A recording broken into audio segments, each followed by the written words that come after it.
nós pudemos acompanhar na fascinante palestra da doutora Irina Scott, aqui no 5º SUFOEX, o caso Pascagoula, que aconteceu na noite de 11 de outubro de 1973, está sendo revivido e tratado como um dos mais importantes casos de abdução ocorridos na história da ufologia civil. Esse caso, naturalmente, está sendo hoje muito discutido e muito comentado, até porque alguns que eram céticos em relação a ele, que achavam que era tudo uma bobagem, uma fantasia, uma grande mentira, começam a mudar de opinião. Inclusive pesquisadores muito rigorosos, como o capitão Kevin Randall, que também achava que o caso Pascagoula era uma bobagem, hoje parece ter mudado de ideia.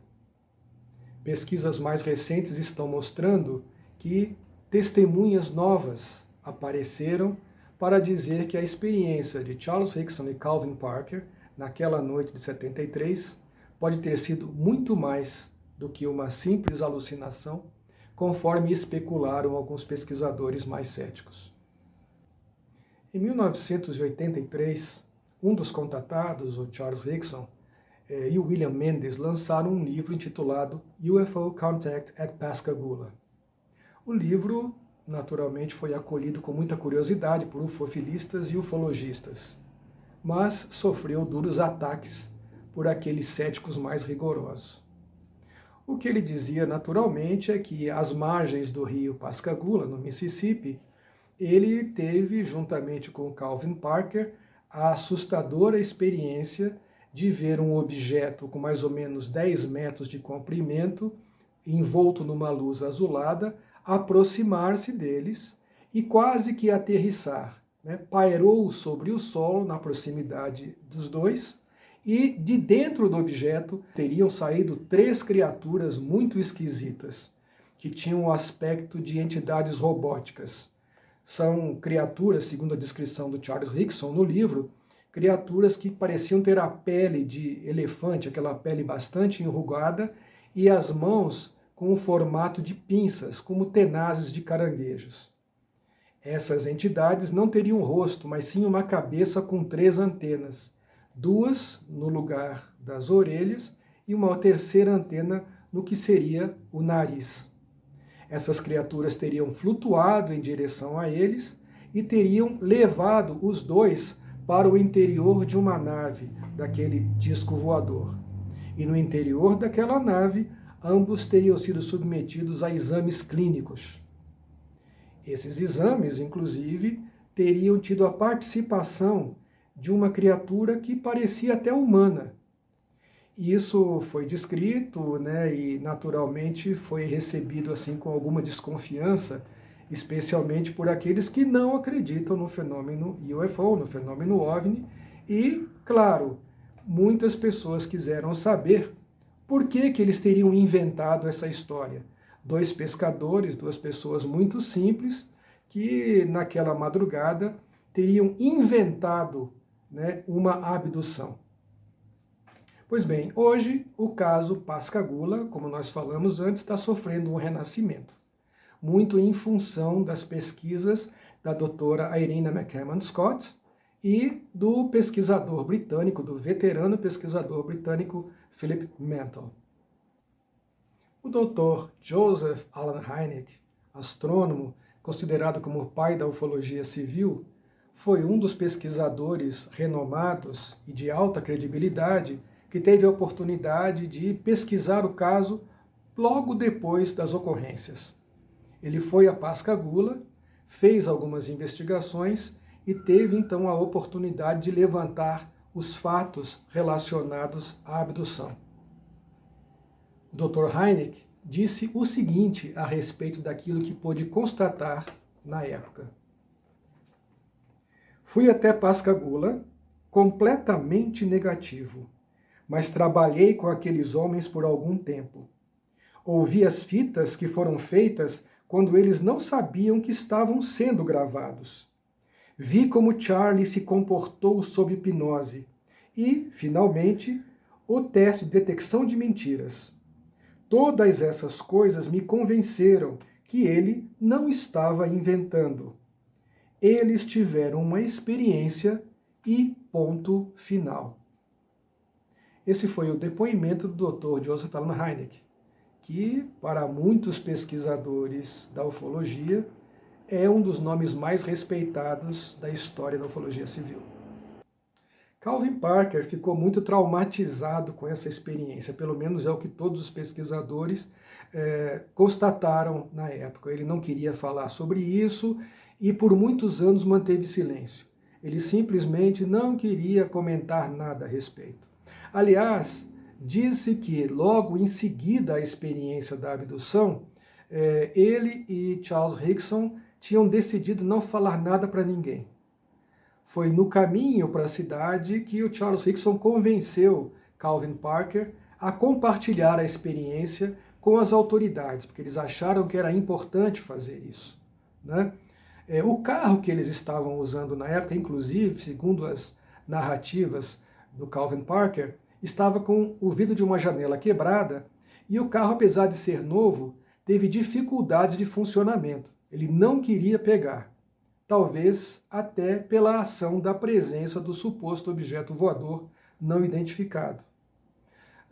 O Calvin e o Charles foram submetidos a vários interrogatórios pela polícia local, pelo xerife local. O xerife deu depoimentos muito favoráveis à autenticidade dos relatos feitos pelos dois.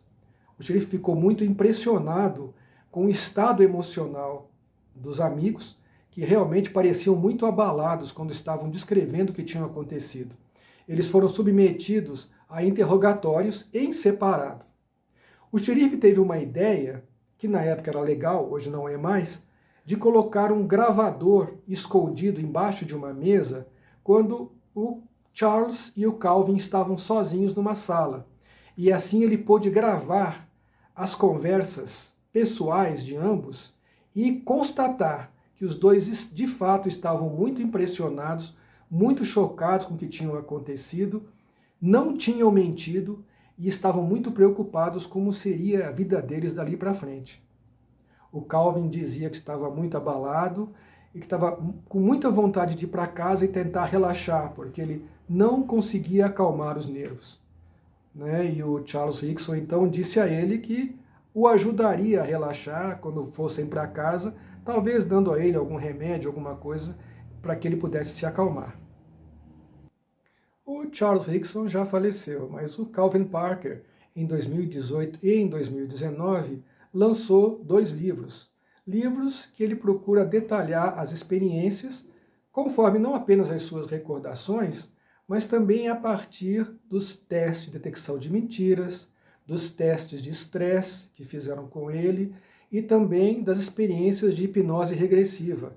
Através da hipnose regressiva, parece que o Charles Hickson e o Calvin Parker puderam trazer ainda mais detalhes sobre a experiência de abdução pela qual passaram. O Calvin hoje virou uma celebridade no meio ufológico porque o caso deles, a cada dia que passa, está ganhando mais solidez. As pesquisas estão trazendo à tona testemunhas oculares não apenas da aparição de estranhos fenômenos aéreos naquela região, naquela época, mas inclusive também um casal que diz que viu uma criatura muito esquisita que eles inicialmente pensaram que era humana, mas depois constataram que não era, justamente naquele momento e naquele local, às margens do rio Pascagoula, durante a experiência de abdução de Charles e Calvin. O casal Vernon e Maria Blair estão entre as testemunhas. O Vernon já faleceu, mas a Maria Blair, ainda viva, continua afirmando que teve sim a oportunidade de ver uma das criaturas, talvez uma das criaturas responsáveis pela abdução. O Calvin conta no livro que quando foi levado para o interior daquela nave, uma entidade que parece ser feminina, até bonita, introduziu o dedo nas suas fossas nasais, causando muita dor, muito desconforto. ele estava paralisado no interior da nave, mas a vontade dele era de avançar sobre ela e agredi-la para se proteger. Eles então foram depois deixados no local da abdução, foram largados ali e aquele objeto foi embora. Mas tanto Charles Hickson quanto Calvin Parker dizem que passaram por outras experiências ufológicas. O Calvin Parker, que é o sobrevivente dessa experiência de abdução, agora está novamente sob os holofotes internacionais, né? Todo mundo quer conhecer, quer saber mais a fundo o que de fato aconteceu em Pascagoula. Ele até agora autografa, né, algumas ilustrações de uma das criaturas que o abduziu. Todo mundo quer ter em casa uma lembrança, uma recordação dessa fantástica experiência ufológica pela qual ele passou. O Calvin, ele recentemente teve problemas sérios de saúde, né? Ele teve um infarto e teve que passar por 2 cirurgias cardíacas muito sérias. Hoje, inclusive, ele está sob tratamento de saúde bastante rigoroso. Ainda assim, ele tem sido muito, muito fraterno, dando entrevistas, participando de eventos e sempre muito aberto a conversar com todo mundo que tenha curiosidade em saber sobre a experiência de abdução pela qual ele passou. Em 2019, foi lançado um documentário titulado Contato Alienígena, o encontro com OVNI em Pascagoula, que foi produzido pela Alchemy Works. Esse é um dos documentários que foram produzidos sobre a experiência de abdução do Charles e do Calvin. Foram feitas muitas reportagens, muitas entrevistas, muitos eventos, né, que exploraram essa abdução, que hoje está sendo considerada talvez a mais importante da história da ufologia.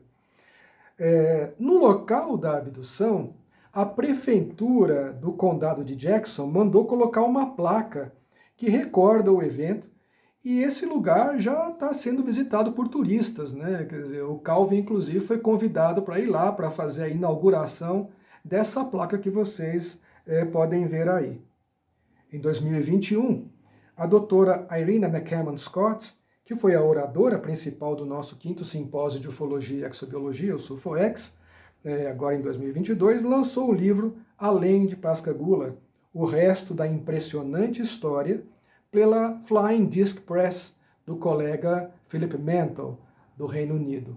É um livro que explora o caso e traz novos detalhes muito importantes que estão dando cada dia mais solidez à experiência relatada pelo Calvin Parker.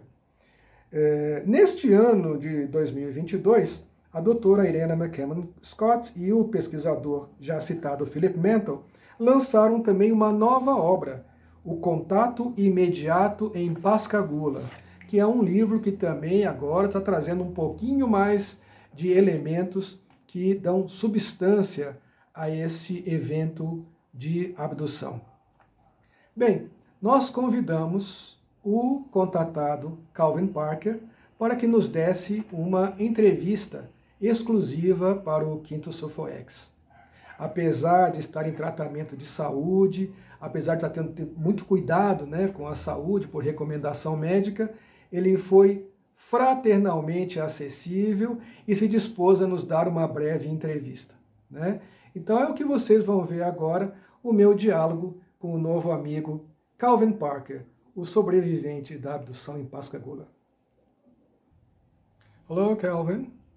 We are very proud to have you here with us for the 5th Symposium on Ufology and Exobiology, the 5th SUFOEX. Is this your first participation in a Brazilian event? It is my first presentation in Brazil. Thank you. Well, I imagine that some of the questions I'll ask you, you have answered hundreds of times, but I have to ask them anyway.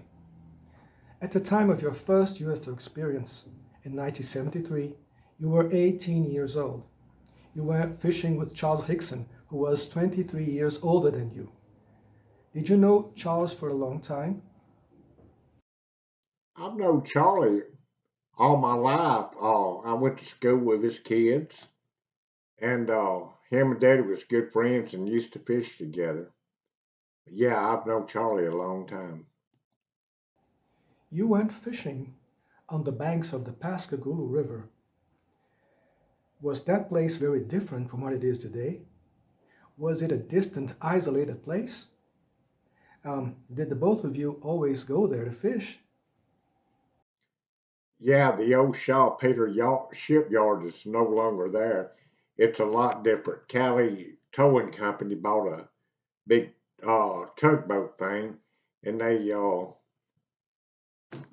dredged out in there where the old pier was. And yeah, it's a lot different now. And at the time this happened, Highway 90 is not but about 200 yards away from where this happened, which is not far at all. It's a very public place. I remember that at the time of your UFO contact, the late journalist Walter Leland Cronkite Jr. of the CBS Evening News reported several UFO sightings in the USA and in areas near Pascagoula. Among the many witnesses were two police officers and two women who saw a luminous object flying low over the Pascagoula River. Can you tell if what those people saw was the same object that you and Hickson saw? I don't know if it's the same object or not. It's hard to say. They were a lot of objects reported back in, and whether they was the same ones or not, I don't know. Well, Calvin, I wrote down the questions because it makes things easier for me, okay? Hickson and yourself said that an oval shaped object, 30 to 40 feet across and 8 to 10 feet high, with two flashing blue lights, approached the pier, emitting a whizzing sound. Did you try to run or something? And Hickson. I wanted to run like hell, but it was nowhere to run. It was water on the front and debris, water on the left, front debris, and water on the right, debris. So it was nowhere to run without getting hurt real bad. Uh, so we decided to wait it out. Do you remember when those three robot like entities appeared? How and when they appeared? They just appeared out of nowhere, or they came out of the object? They came out of the object. It was three creatures came out of the object. They was big and bulky and had gray wrinkled skin and crab-like hands. And two of them got a hold of Charlie. One of them got a hold of myself. We couldn't see them real good when they first arrived because the lights were so bright. Your eyes kind of had to get used to it. Do you have any recollection of the touch of those entities? I mean, those pincers were soft, were hard, metallic like. How did you feel it? I was so scared, I didn't have no feelings.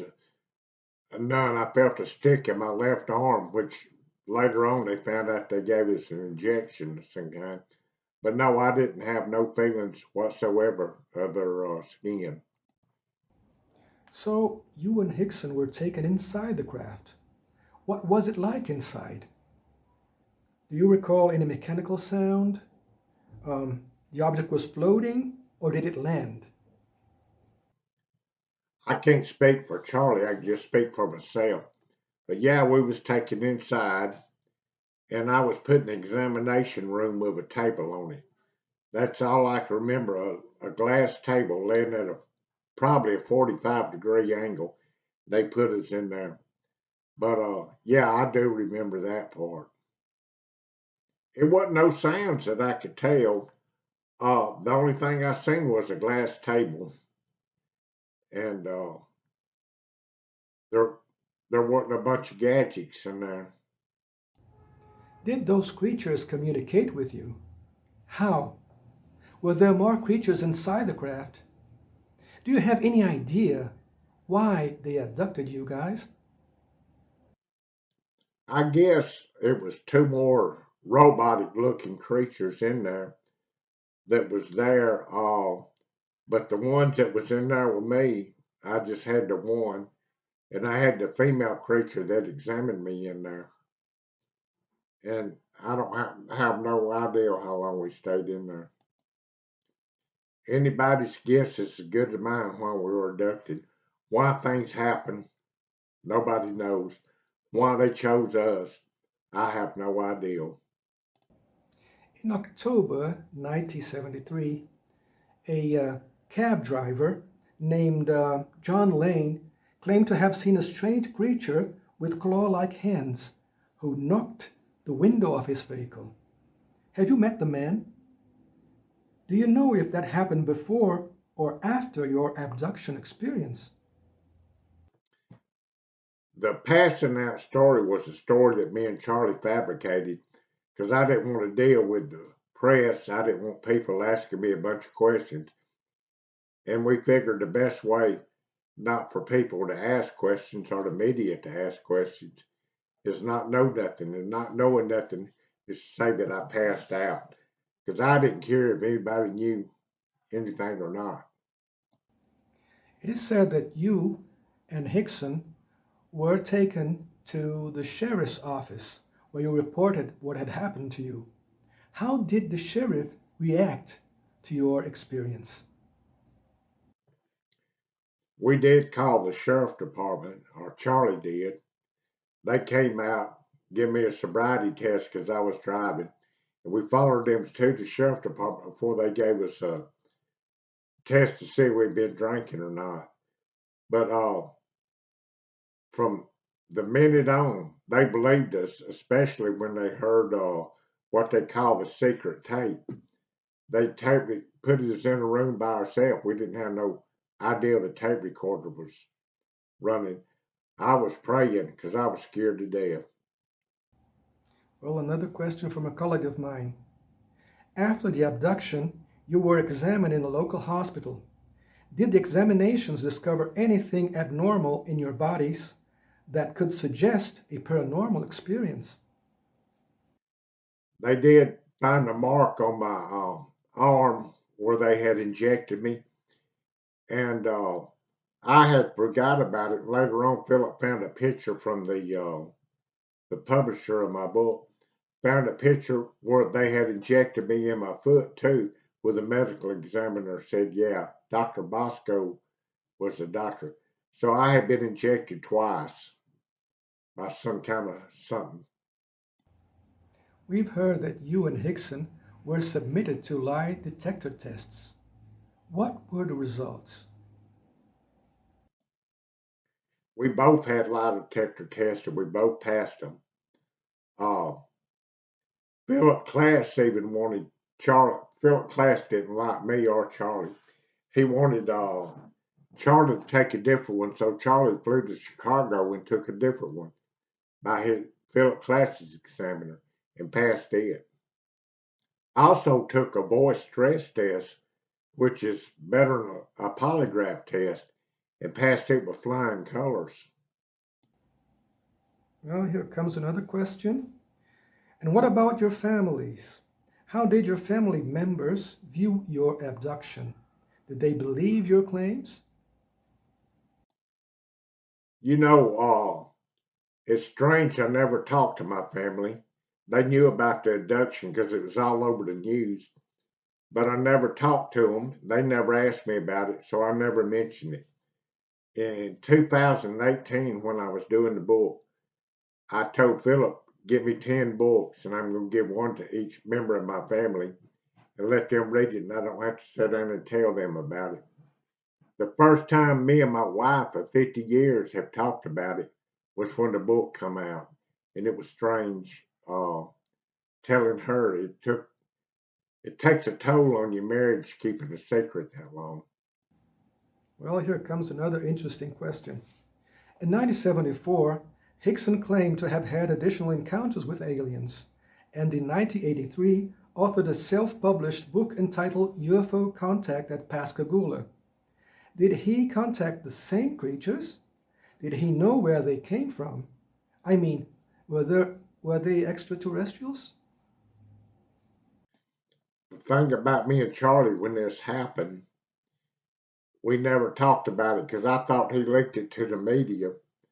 And I was mad at him for telling the media. I didn't want to tell nobody.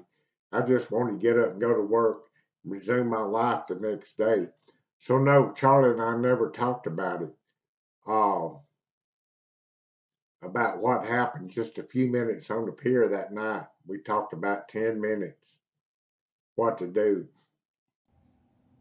We've heard that in 1993 you started a company called UFO Investigations to produce television stories about UFOs. Is your company still active? I started a company called UFO Investigations in order to find more people abducted and see how they handled it. And I was able to find a lot of people. I put a lot of money into that company and got some good tapes and some good credible witnesses. But I promised them, this again was in the 70s, that I wouldn't release their tapes and I'm going to keep my word. And no, it's not still up and running right now. Thank you. Calvin, we've heard that you also have had other UFO experiences. Can you elaborate on that? Um, do you feel being observed by alien life forms? If you do, what do you think is their purpose? I found out in 93 and I knew it was something wrong. And I went to Bud Hopkins out of New York, which Bud is famous. He was in a lecture over there, and I didn't want people to know who I was. So I went to Bud Hopkins and let him hypnotize me. It's in the book, the hypnosis, and it came out about my abduction. And later on, I started to remember it. That was a physical thing, and I had got into a physical fight with a female alien that was in there. So it wasn't a good memory. I wanted to put it behind me. They must be keeping track on me or keeping up with me. Of course, here lately I've had a lot of health problems, and I blame that on the encounters because nobody should have this much trouble. I've had 2 open heart surgeries, a stroke, fighting cancer now, had a kidney removed because of cancer. Now I have lung cancer, and my kidneys are shutting down altogether. They want me to take dialysis, but I'm not taking dialysis because I don't believe in being tied to a machine. I'm just going to let God do his thing.